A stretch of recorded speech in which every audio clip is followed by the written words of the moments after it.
মেয়েদের না রূপবতী গুণবতী হওয়ার থেকেও ভাগ্যবতী হওয়াটা বেশি প্রয়োজন। রূপ দিয়ে গুণ দিয়ে কি হবে যদি ভাগ্যে সুখটুকি না থাকে? জীবনে সব থেকে গুরুত্বপূর্ণ হচ্ছে সুখে শান্তিতে বেঁচে থাকা।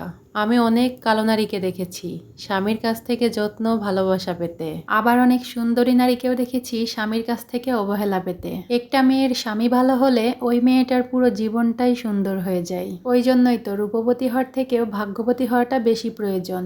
সো হ্যালো এভরিওয়ান, আসসালামু আলাইকুম সবাইকে। আশা করছি যে যেখান থেকে আমার ভিডিওটি দেখতেছেন সবাই অনেক বেশি ভালো আছেন। আমি আশা করছি আমার আজকের এই ছোট্ট ভিডিওটি আপনাদের কাছে অনেক বেশি ভালো লাগবে। প্রতিদিন তো বাসায় অনেক কাজই করা হয়, সেইগুলো তার ভিডিওতে শেয়ার করা হয় না। ওই জন্য ভাবলাম যে এই কাজগুলো আমি ভিডিওতে শেয়ার করি না, আজ সেইগুলোই শেয়ার করব। যেমন ধরেন এই যে রান্নার জন্য সবজি কাটাকাটি করেছি, বেসিং পরিষ্কার করেছি, ওইগুলো একটু শেয়ার করব আজ। কাটাকুটো করতে আসলে আমার অনেকটা টাইম লেগে যায়, কারণ যে কোনো কাজই করতে গেলে আমি একদম আরামসে করি, যার কারণে একটু সময় লাগে। এই তো আমি এখানে একটু মিষ্টি কুমড়া কেটে নিচ্ছিলাম, ফ্রিজে দেখি অনেকখানি ছিল, ভাবলাম একটু ভাজি করব, তার জন্য একটু কেটে নিচ্ছিলাম। একটু মোটা মোটা করে কাটতেছি যাতে রান্নার পরে একটু আস্তে আস্তে থাকে।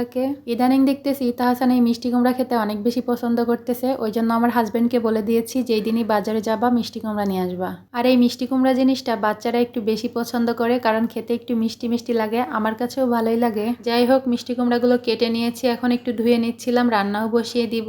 আর এগুলাতে কোনো মাছ ব্যবহার করব না, একটু ভাজির মতোই করব। তবে মিষ্টি কুমড়াগুলো কাটা একদমই চচ্চড়ির মতো হয়ে গেছে, আমি ইচ্ছা করে এভাবে কেটেছি। আর এই যে সাথে একটু পাবদা মাছ ভোনা করব, ফ্রিজে দেখি মাত্র 3টা মাছই ছিল, একদমই শেষ। ভাবলাম 3টা মাছই ভোনা করে নিই। আসলে আমার কাছে পাবদা মাছ ভোনা খেতে বেশি ভালো লাগে, ওই জন্য আমি পাবদা মাছগুলো একটু ভোনা করেই বেশি খাই। অবশ্য সবজি দিয়েও রান্না হয়, তবে ভোনা করলে বেশি মজা লাগে। আমার হাজবেন্ডও খেতে পছন্দ করে, আমিও খাই, আবার আমার বাচ্চাটাও পছন্দ করে, যার কারণে পাবদা মাছটা আমি ভোনা করেই খাই। যাই হোক, এই যে এখানে একটু মশলা কষিয়ে নিচ্ছিলাম, আগে পাবদা মাছটা ভোনা করে নিব, তারপরেই তো মিষ্টি কুমড়াটা রান্না করে নিলেই আমার আজকের রান্নাটা হয়ে যাবে। আর আমার রান্নার ভিডিওগুলো আপনারা অনেক বেশি পছন্দ করেন, যার কারণে আমার প্রতিটা ভিডিওতে আমি রান্নার ভিডিও শেয়ার করে থাকি। আমার কাছে কথা হলো, আপনারা যে ভিডিওগুলো বেশি পছন্দ করবেন আমি আপনাদের সাথে সেইগুলোই শেয়ার করার চেষ্টা করব।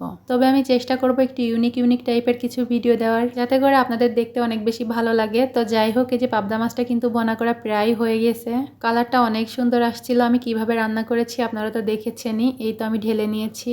আর আমি সাধারণত মাছ মাংস রান্নাতে শুকনা মরিচ বেটে রান্না করি, যার কারণে কালারটা এত সুন্দর আসে, আর খেতেও কিন্তু অনেক মজা হয়। যাই হোক, মিষ্টি কুমড়া ভাজিটা বসিয়ে দিয়েছি। আলু যেভাবে ভাজি করি মিষ্টি কুমড়াটা ঠিক সেইভাবেই ভাজি করব। আমি কিভাবে ভাজি করতেছি আপনারা দেখলেই বুঝতে পারবেন। তবে চাইলে এখানে মাছ দিতে পারতাম, কিন্তু আর মাছ দিলাম না, কারণ মাছ তো আমি রান্না করেইছি। রান্নাটা বসিয়ে দিয়ে আমি আরো অনেক কাজই করে নিয়েছিলাম, যেমন ধরেন ঘর ঝাড়ু দেওয়া, বিছানা গোছানো, ওইগুলো আর শেয়ার করিনি, যেহেতু ওইগুলো আমি প্রতিদিনই শেয়ার করে থাকি। আর একটু ঘরও মুছেছিলাম, কিন্তু অত কিছু আর শেয়ার করতে পারিনি। প্রতিদিন এক টাইপের ভিডিও করতে এমনিতে আমার কাছেও ভালো লাগে না। তবে এই যে মিষ্টি কুমড়াটা নাড়তে নাড়তে একদম ভাজি করে ফেলেছি, আমার রান্নাটাও কিন্তু হয়ে গেছে, আমি উঠিয়ে নিচ্ছিলাম। তারপরে এই যে আমার বেসিং এরিয়াটা আজ একটু পরিষ্কার করব, ওইগুলো একটু শেয়ার করব আপনাদের সাথে। আজ বলতে গেলে তেমন একটা ভিডিও করার সময়ই পাইনি, ওই জন্য যেগুলো ভিডিও করেছি ওইগুলো আপনাদের সাথে শেয়ার করলাম। আজ অনেকগুলা কাপড় ধুয়েছি, অনেকগুলা কাজ করেছিলাম, ওই জন্য একটু ব্যস্তও ছিলাম, যার কারণে আমি ভিডিও মেক করতে পারিনি। তবে আমি আশা করছি আমার এই ছোট্ট ভিডিওটিও আপনাদের কাছে অনেক বেশি ভালো লেগেছে।